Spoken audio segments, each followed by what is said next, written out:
Hey, good morning, everybody. Welcome back to the channel.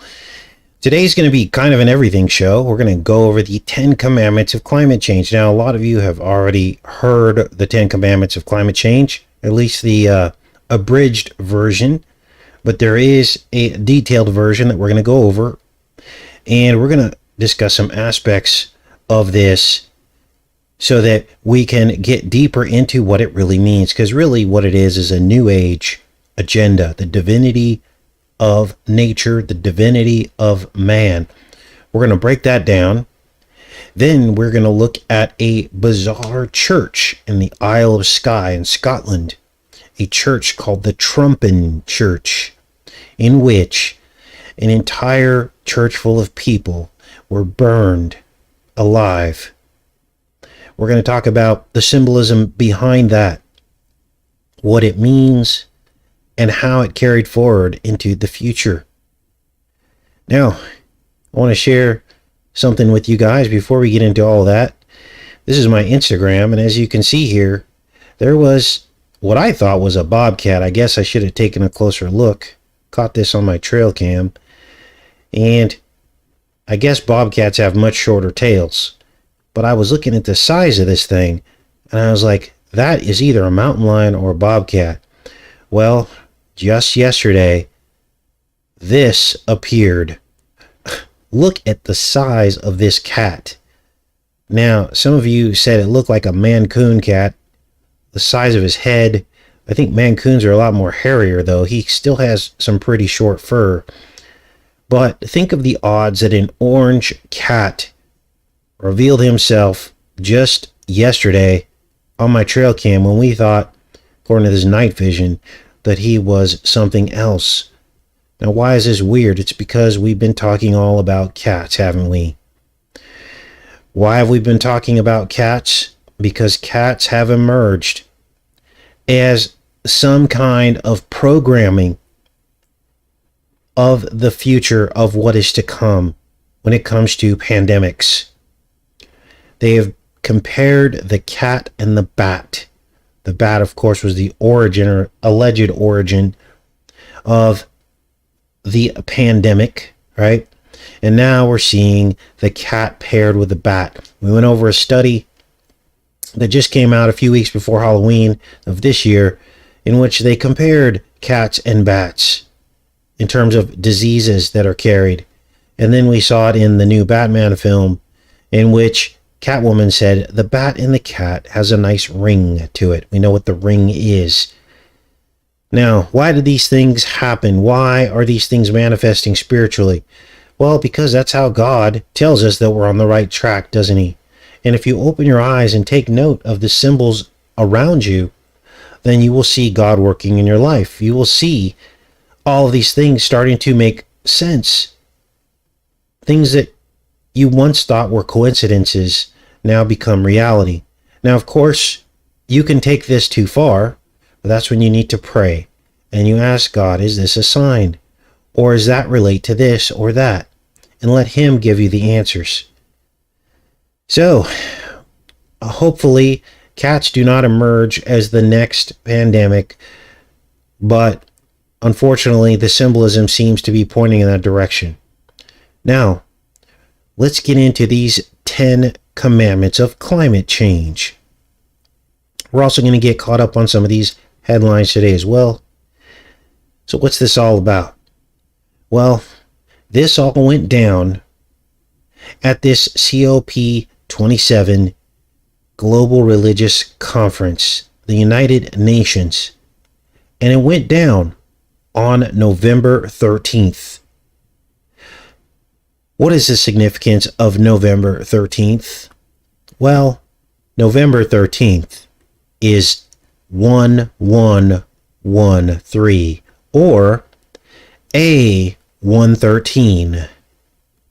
What is A113? A crenodrome. Now, we broke down A113 several times over the past several years. Why? Because it was encoded as Easter eggs in many children's films. Here's a few appearances of it here.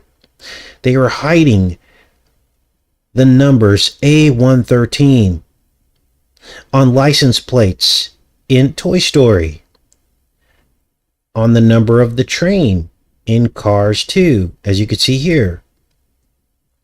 It even appeared in WALL-E and Finding Nemo, Monsters University, A Bug's Life, all children's films.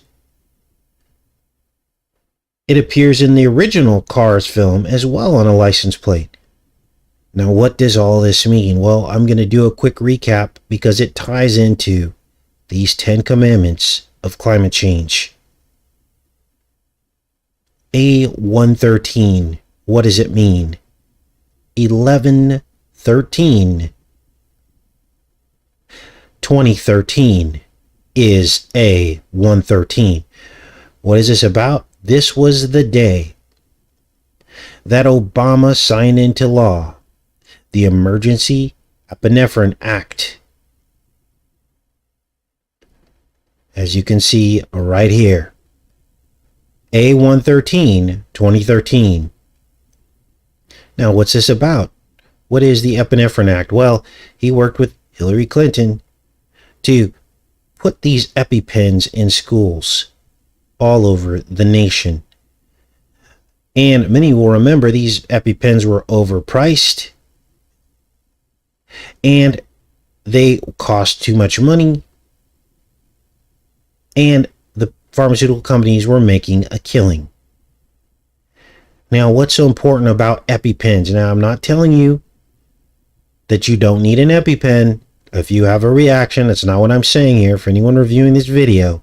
What I'm showing you is a package insert from EpiPen's website that says, and I will read it verbatim, epinephrine solution deteriorates rapidly on exposure to air or light, turning pink from oxidation to acrinodrome,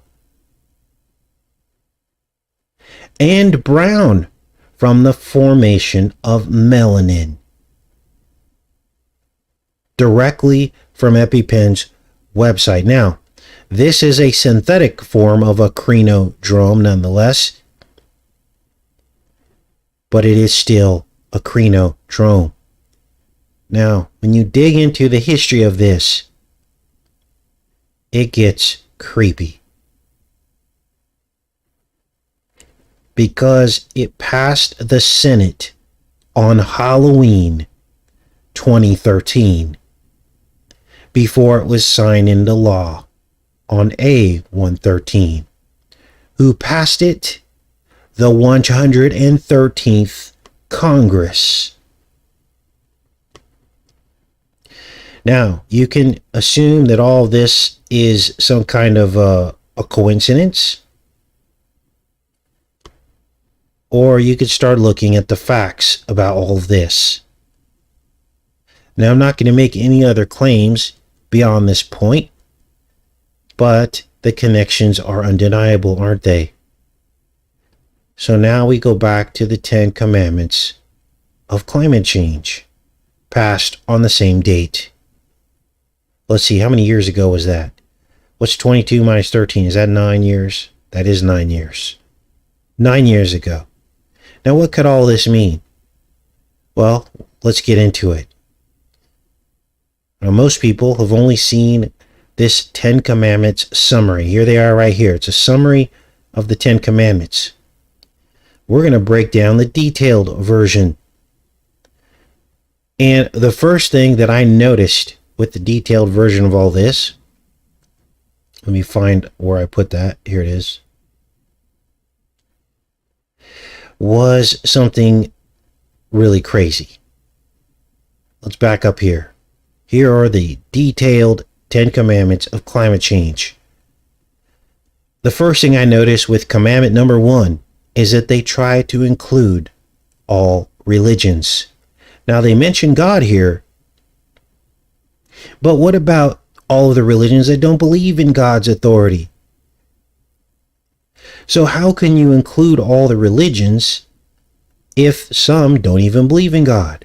Let's read this first one. Creation is not our possession.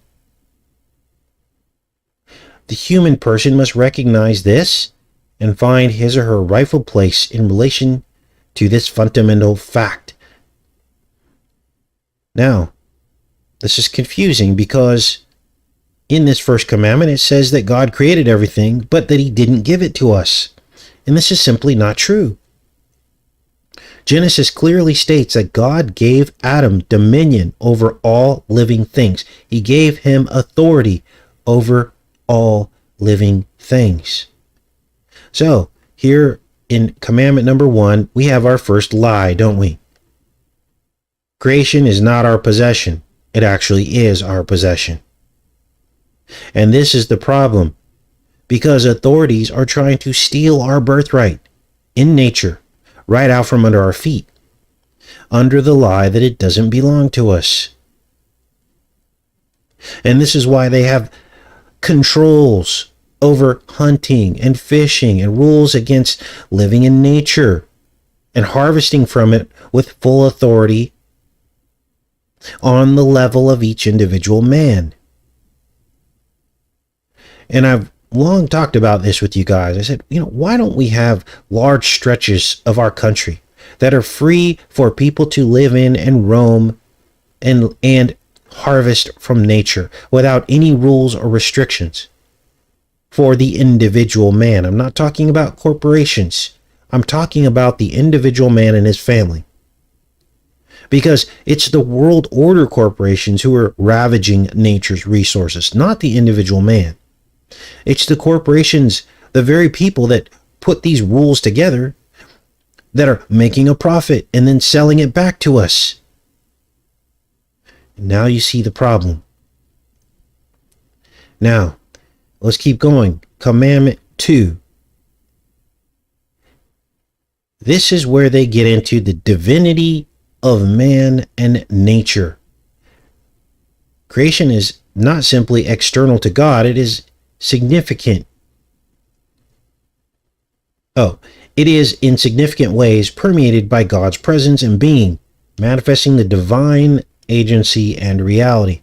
Such understandings are found in all traditions, whether as the universal view or as one voice among others. Alternatively, nature is permeated by the spiritual, manifesting ultimate reality in every particle.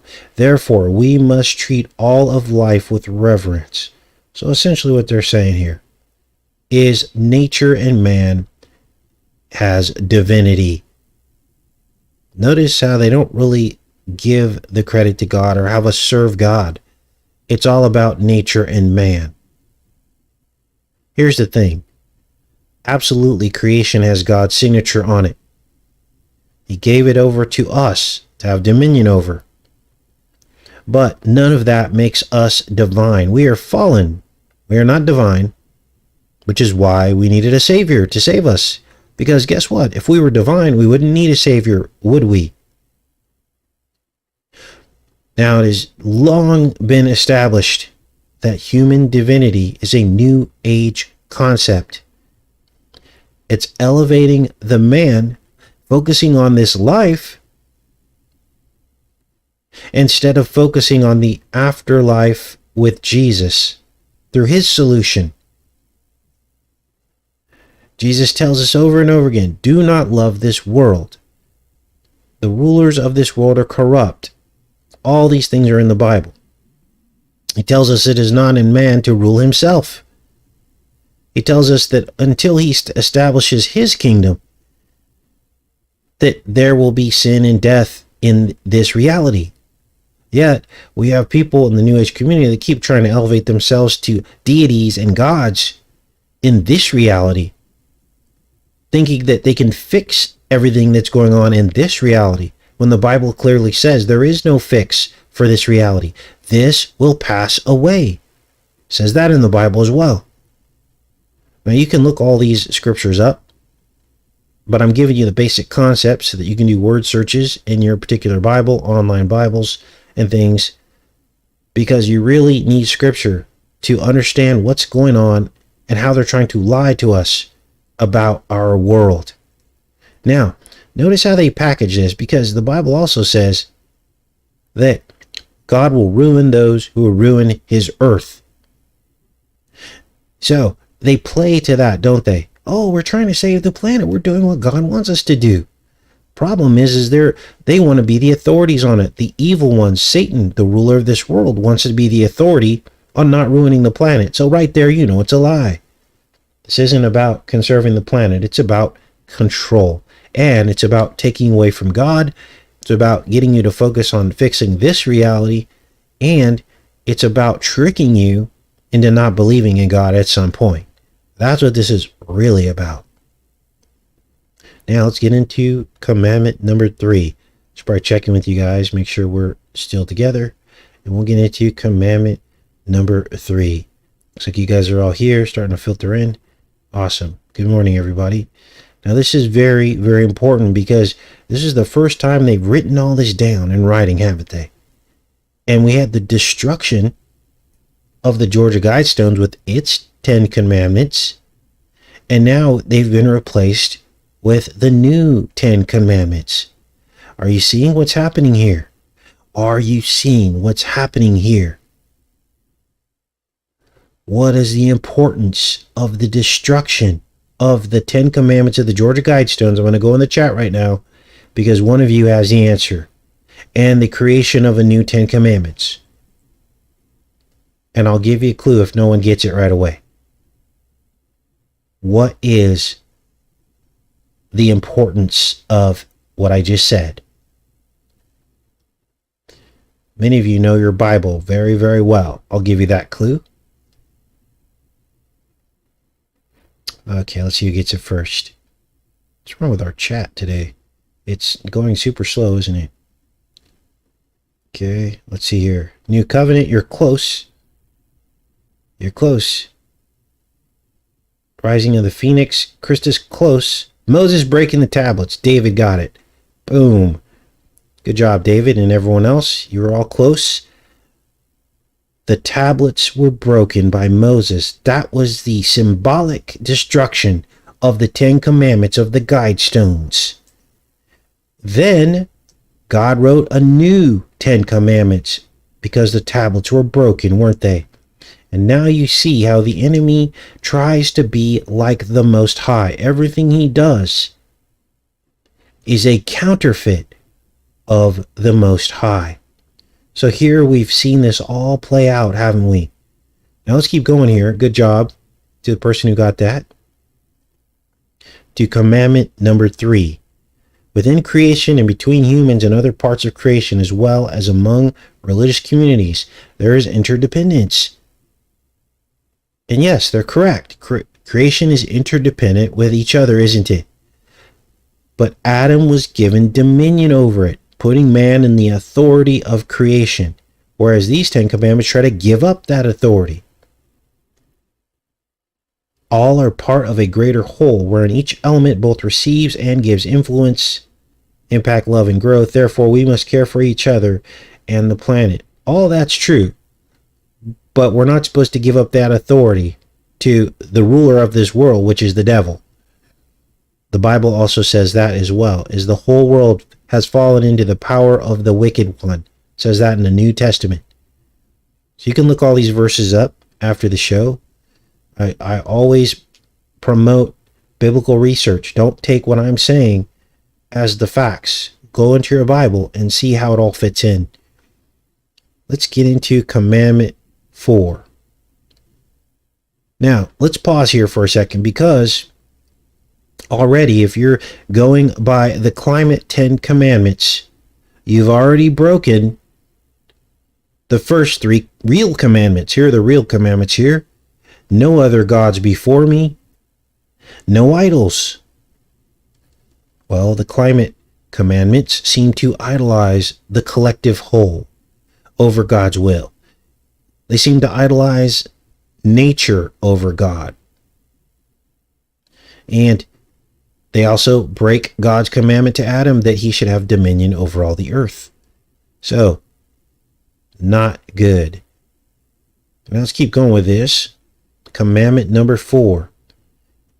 The distinctive task of humanity is to nurture and serve this interdependent life-giving, and so to resist the temptation to exploitation, waste, and harm.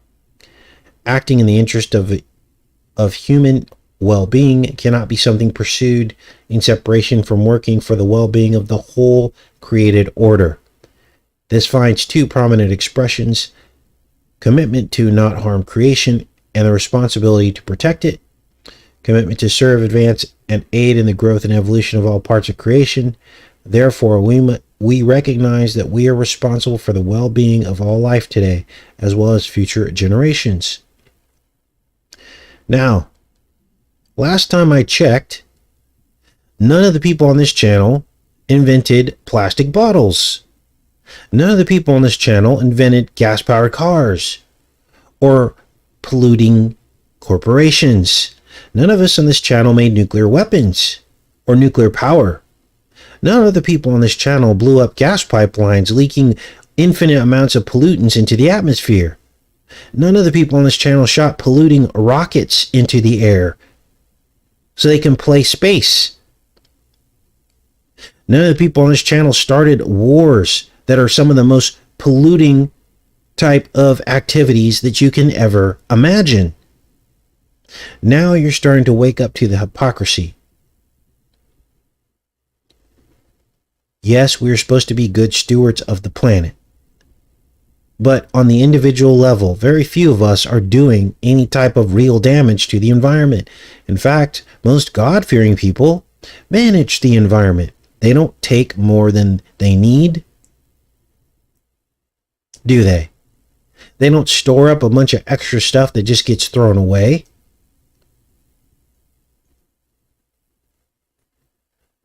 And so now you're starting to understand that it isn't the common individual man that's failing at being a good steward of the planet. It's the corrupt, greedy billionaires. Same ones lecturing us about climate change. Now, commandment number 4 in the real 10 commandments is about remembering the Sabbath day and keeping it holy. And obviously, this is a commandment that the controllers have broken because they didn't set up the calendars to remember the Sabbath day, and they definitely have not kept it holy.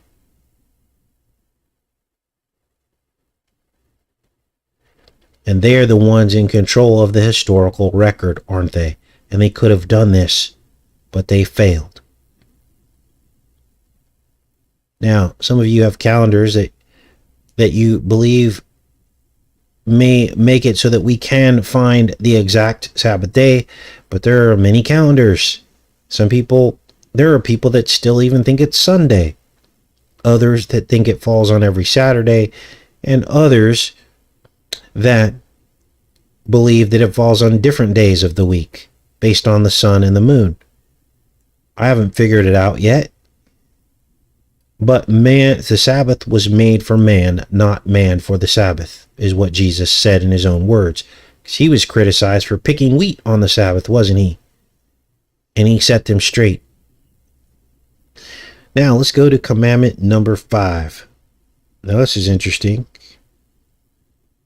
because they talk about a disciplined spiritual life.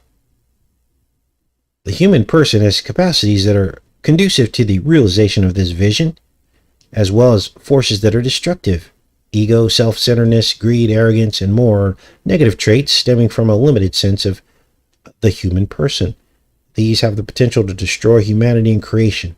The soul, or the higher aspects of the human person, have the capacity to realize the fuller version of humanity's role in the broader scheme of the meaning of life and creation. Therefore, a disciplined spiritual life is helpful in overcoming the challenges of climate change. Now, all that sounds great, doesn't it? But to me, this is more shaming. Because the common man isn't the problem. It's those in control. They're the ones programming people with immorality, aren't they?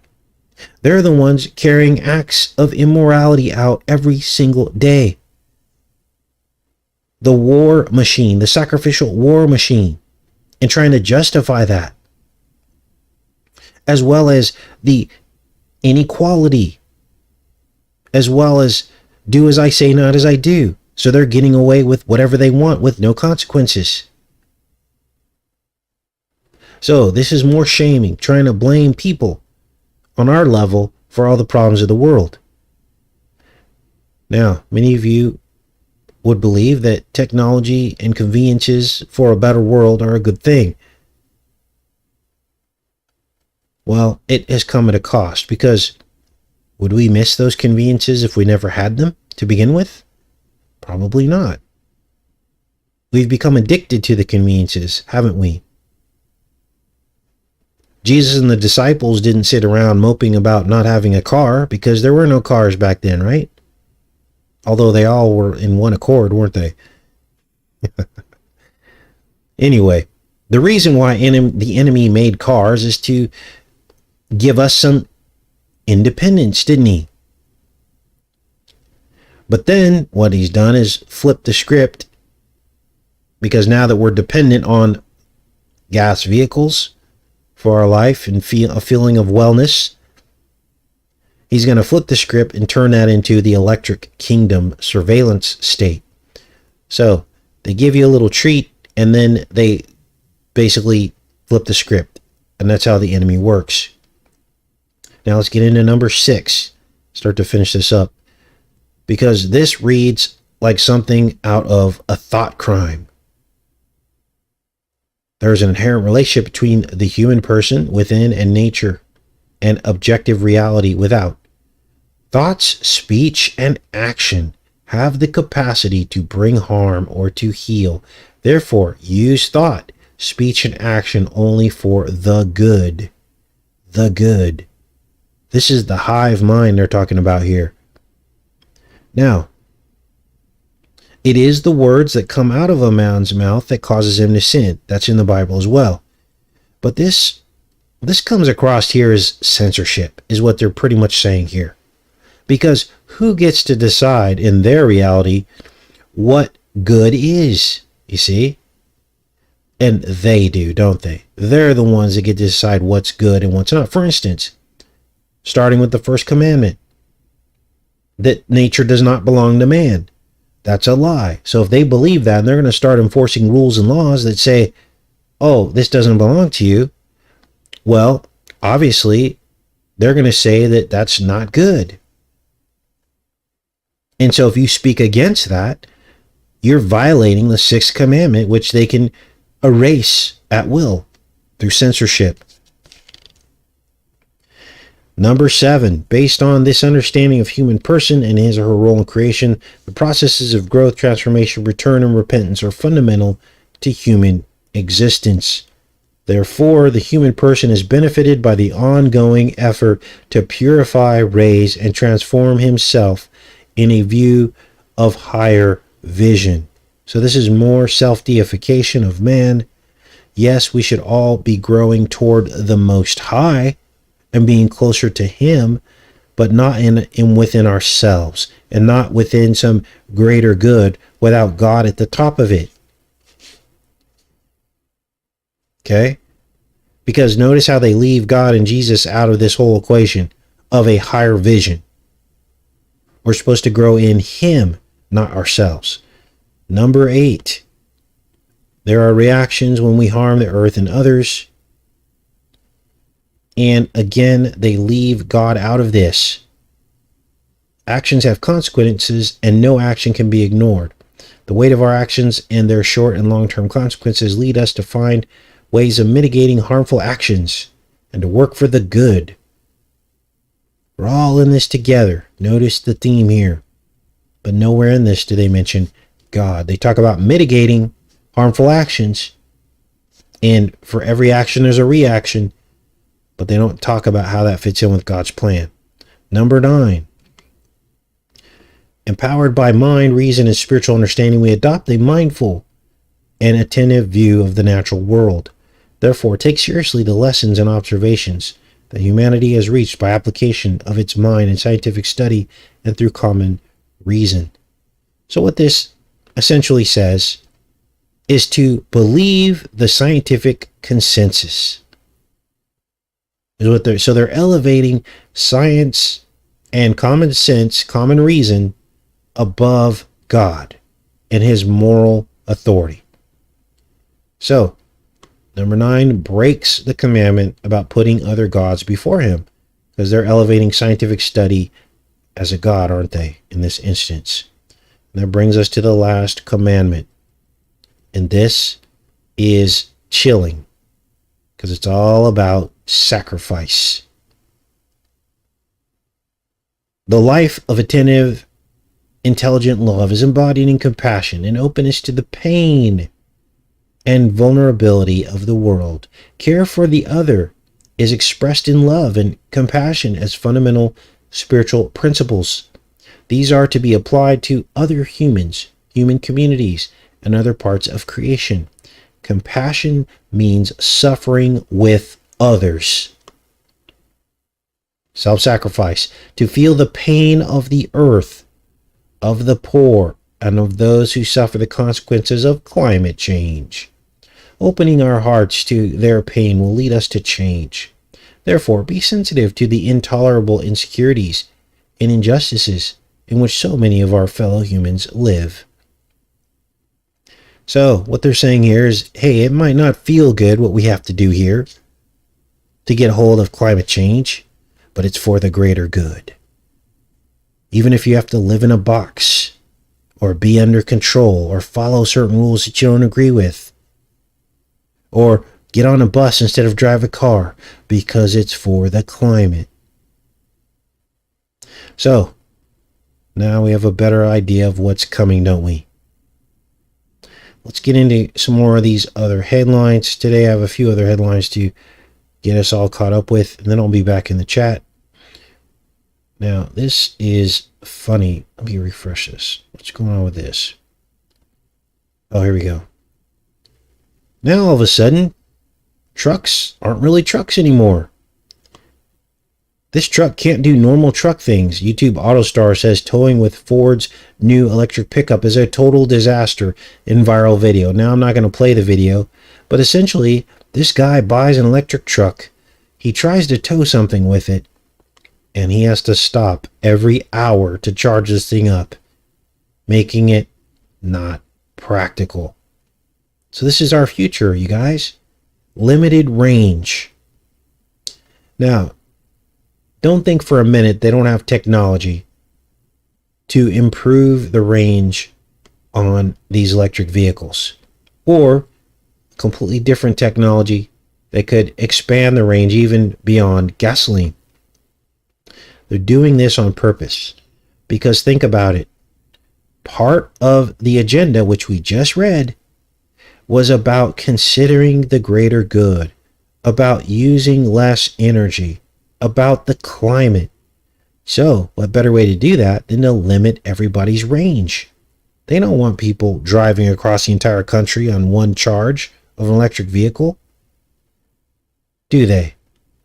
Because then you'd be making more of a footprint onto the world climate, wouldn't you? According to them. So, it's crazy, because even in this story, they keep trying to justify electric vehicles after this guy couldn't even tow this thing for longer than an hour without draining the entire battery. Unbelievable. Now I'll put links to all this in the pinned comment for you guys if you want to follow up on these stories. Here's another crazy story. Look at this. Scientists fight climate change by cloning redwoods and sequoias. What could go wrong with that? As climate change and wildfires deplete tree populations across the U.S., a team of experts, horticulturists, is using cloning technology to replant redwoods and sequoias and save their genetic material. The enemy seeks to clone everything that God did that was good, all of creation, including us at some point. Now, my mom did a trip up to the sequoias, and she said there were forest fires through there, and it didn't look the same as the last time I was there. I think the last time I was there was about 10 years ago. And that's sad, because the sequoias is one of the wonders of the world. Trees so thick, you could drive a truck through them. Literally, these trees were around during the time that Christ walked the earth. And everything is being burnt up. Now, this next story is weird because we've been talking a lot about deer, haven't we? Well, according to Fort Worth Star-Telegram, a hunter discovered a deer with a third eye. This is crazy. A hunter recently bagged a buck with a strange secret under its skin. Texas photos show. Double Nickel Taxidermy in New Braunfels was preparing the deer for a trophy mount when it discovered a third eye fully formed on the animal's snout. This will be a surprise to the hunter. We all had to go see it for ourselves. Nature sure is amazing. This was in a November 9th Facebook post. Photos of the deer's skull. Warning, the photos may be disturbing for some viewers. Oh, brother. Do they show the photos here? Maybe we have to click on this. We're not going to show that because it could be disgusting. Anyway, I'll put a link to this story for those of you that do want to click on it. Now, I'm going to finish up today's show with a couple things, and then we'll get into the TRUMPan church. That will be the end of today's show. But look at this. Now the truth is coming out. New York Times. Apparently, the Proud Boys were full of informants. Now, I always had my suspicions about this. And if they had all these informants, well, then at what point did they not decide to stop what was happening? That they made a huge big deal about. I mean, at what point, right? Did they decide? They could have decided after these guys supposedly apparently picked up, these weapons that they said that they picked up and stuff. They bought them at the local Walmart. If they were monitoring these people, at what point did they say, look, we're going to shut everything down, close everything off. There will be no crapper hole incident. But apparently, they let it all go down. And this is why I always have believed this was a honey trap. Get people to show up and take them down. Now, let's get into this TRUMPan church. Now, this just goes to show you that there is nothing new under the sun. If it's happened before, it will happen again. Now, one of you sent this to me. I didn't search this out, so sent in to the channel. This is the TRUMPan church. As you can see here, spelled like that. TRUMPan. And it is on the Isle of Skye, which is essentially attached to the Isle of Lewis. They're all one island, but they're named two separate things. Now, why is the Isle of Lewis important? Because it's where Mary MacLeod was born, Trump's mother. We did a whole series on the Scottish prophecy surrounding the clan MacLeod. Now, what makes this church special?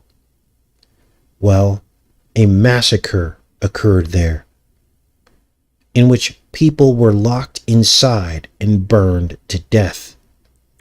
Let's read this. These ruins are a massacre site, which has become known as the Battle of the Spoiling of the Dykes. In the late 16th century, there was a serious conflict between the MacDONalds and Clan MacLeod. This culminated in one of the bloodiest episodes in Scottish history. During the winter of 1577, of course it has to be 1577, the MacLeods, these are the ancestors of Trump's mother and his family. They massacred 395 MacDonalds. You guys, we live in a matrix. There's the number 77 again. Donalds and Trumps and MacLeods. Is all this coincidence? I don't believe it that it is. But what does this mean, though? Well, let's keep reading here. Make this a little bit bigger for you guys. You can see this.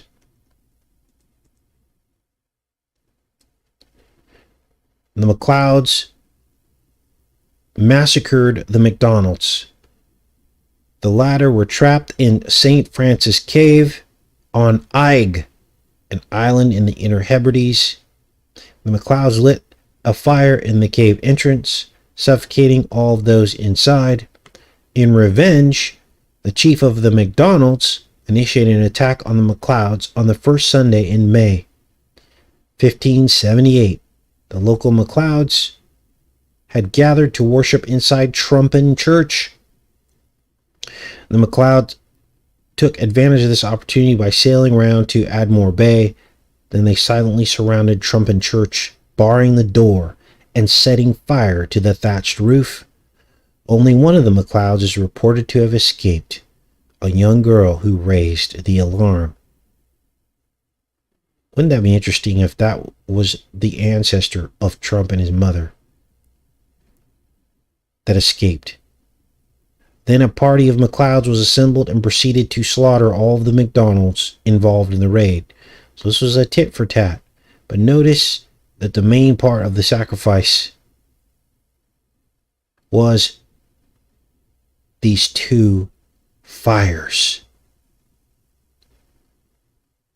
A fire in a cave and a fire in a church.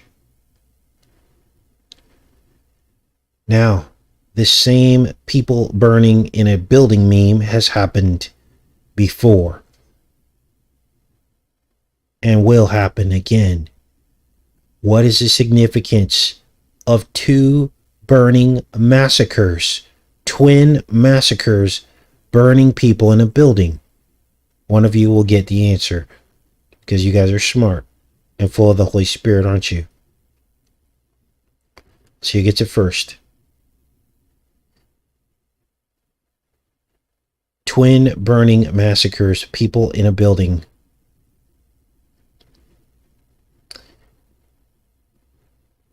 Well, yes, there's the Gemini aspect to it. Trump is a Gemini. That's the twin. But let's be more specific. It's an event.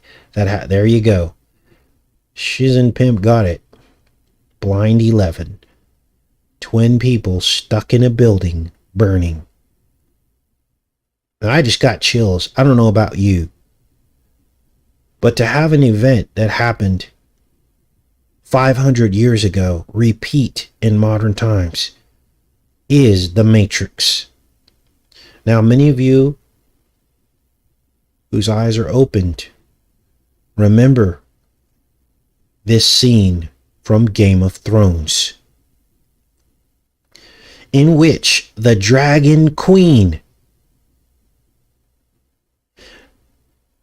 walks into a fire. Let's play part of this. I'm going to leave the sound off. There she goes. She walks in the fire because she cannot be burned. Make this a little bit bigger for you guys. She walks into the fire. Where does she walk into?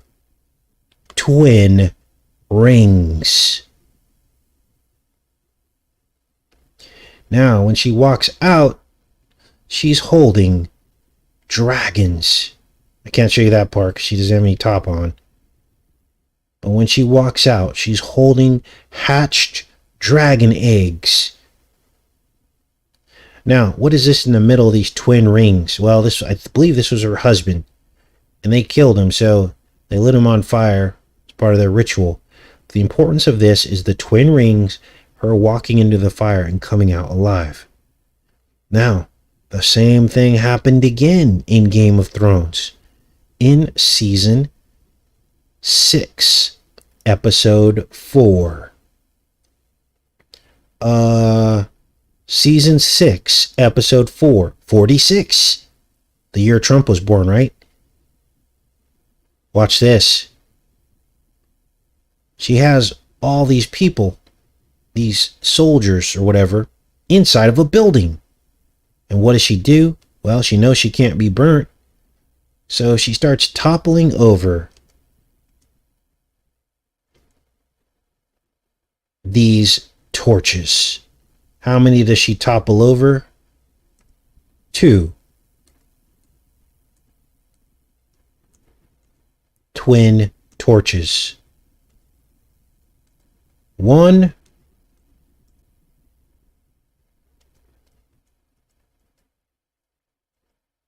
and 2. Can't make this up. I wish we were making it up, but what are the odds?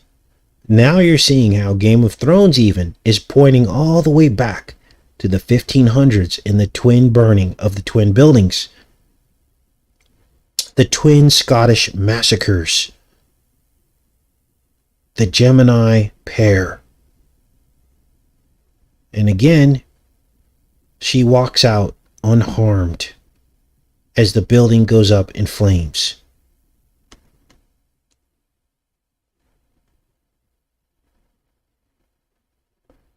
The phoenix rising up out of the ashes, isn't it? And now you're starting to understand why I've always believed that Trump was at the center of 9/11. There was some kind of weapon, some kind of way that fire was called down out of heaven, precursor to the final beast. Look at this. Now, what is this really? Her walking out of the flames. Well, I believe this represents the womb. It's the rebirth of the beast out of fire. Rebirth of the dragons out of fire.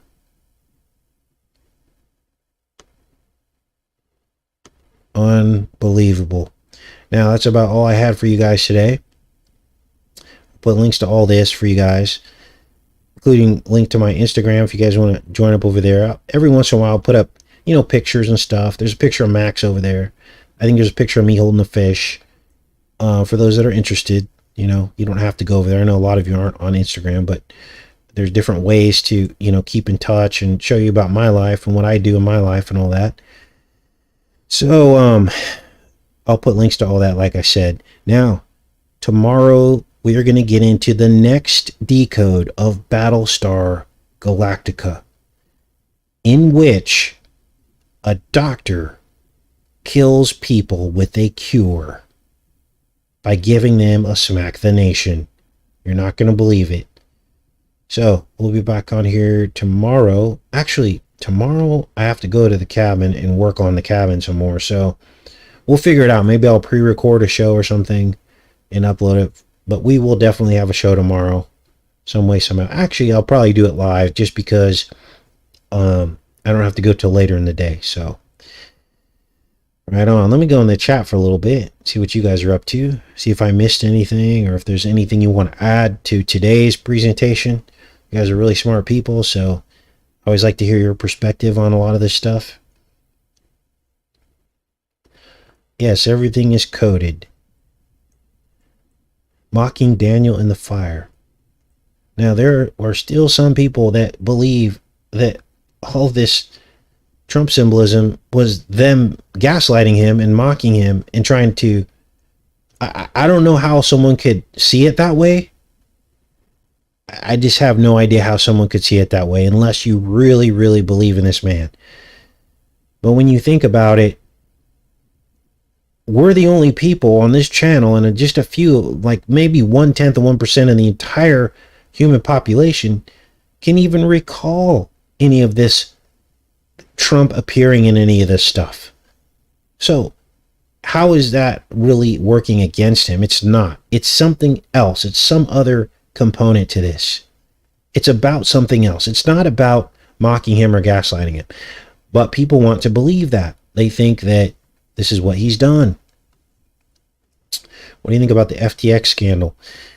Is that the crypto thing? Well, you guys have long since heard my opinion on crypto, and we have not wavered.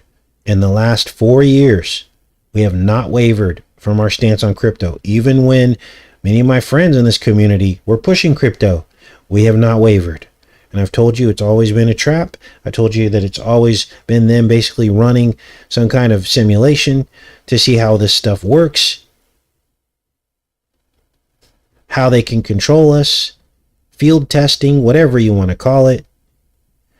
And a lot of people on our level who tried to get into crypto have lost their shorts on it. lost all their money, and this will be the new digital currency. And when you start seeing celebrities pushing this stuff, when you start seeing PayPal offering crypto and Uphold offering crypto and all these mainstream places offering crypto, that's when you have to look at what's really going on here. They're all pushing crypto now. But here's what's going to happen. Civil asset forfeiture, which Trump was a big fan of and got passed, means that any money that you made in cryptocurrency, they can come back and basically confiscate any assets that you purchased with it if you did not pay your taxes on your crypto, which essentially nobody did. Nobody paid taxes on crypto. Nobody. The whole point of it was not to have to pay taxes. So we were given a false sense of security, weren't we? So now guess what? Under civil asset forfeiture, they can come back and get your house that you bought with your crypto, or your car, or anything else that you purchased with your cryptocurrency. Why? Because of Trump. So the whole thing was a honey trap. Now, what is that going to do to you as a free thinker? Well, that's going to devastate you. If you have to give up the property you purchased with your crypto, now you're not so independent, are you? Okay, so then now you have to go back to work because the system that they told you was going to make you rich has now failed you, right? But guess what? You won't be able to go back to work because you've already burned your bridges. You've already basically decided that, you've already talked to people and they already know what you're about. They're not going to hire you back. So it was a big honey trap is what it was. There's no way that our federal government, the SEC, Security Exchange Commission, and everybody else would have let this whole crypto thing go on for what, the last 10 years, 15 years, with none of the people paying taxes, making billions of dollars. There's no way they would have allowed that to happen unless it was part of a bigger plan to then come back around and make it the world currency, which will enslave all of us, which means there will be no transactions, cash transactions. Everything will be digitally logged. Because as soon as they do away with cash, they're going to switch us all over to the blockchain. Now, we've been saying this since the beginning and met with heavy resistance, lost a lot of friends, lost a lot of subscribers. Why? Because even YouTube was pushing crypto. Oh, look at all the crypto channels. Guys driving around in Ferraris. Hey, come buy some crypto. Here's the new best crypto. They're getting rich on YouTube. YouTube's not doing anything about it. And I'm not hating on those people. I'm just telling you they led you into a trap. Okay.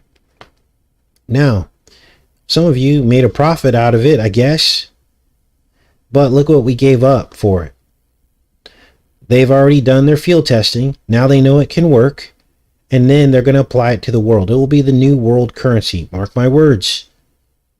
I give it at the outside 5 years, where cash will be gone and we will all be wrapped into this world cryptocurrency. And this is when you're going to start getting all these carbon credits and the right to purchase things based on your social credit score. All that's going to come back. And we're all going to say, how did this happen? Because we helped them field test the crypto. A big clue was that all the alternative social media sites are crypto based. That was my first clue. I'm like, there's something not right here. Why isn't there a platform, a social media platform, based on the regular good old cash system? Why is everything based on crypto? And I was like, there's something wrong here. It's so that they could come back and seize all the assets of all the people spending the crypto. And that's exactly what they're doing. You can look it up right now. Go into the news. Assets seized. Blockchain, crypto. There's stories all day long of the government going back through and confiscating. Now, if you've only made, $500 in a year on crypto, then you don't have anything to worry about because they're not going to waste their time. But Biden just announced that these IRS agents are going to go after crypto people. There it tells you right there. They said We're going to focus on the people that made a bunch of money in crypto. So there, that just confirms everything I just said. They had to first bait the trap. They got a bunch of people in there. All of the truth community leaders are into crypto, pushing it to all of you guys. And now they can go back and take all your stuff. So, unfortunately, this is the truth. Another big clue was that it's called crypt, which means death, and blockchain, chain to the block. You got to look at the symbolism that these people say. You can't just think that it's, you know, some free currency. It's the currency of freedom. No, it's not. No, it's not. So, great question, Ted. And, all right. Well, I guess we'll be back on here tomorrow. Love you guys. Have a great rest of your day. Take care and be safe.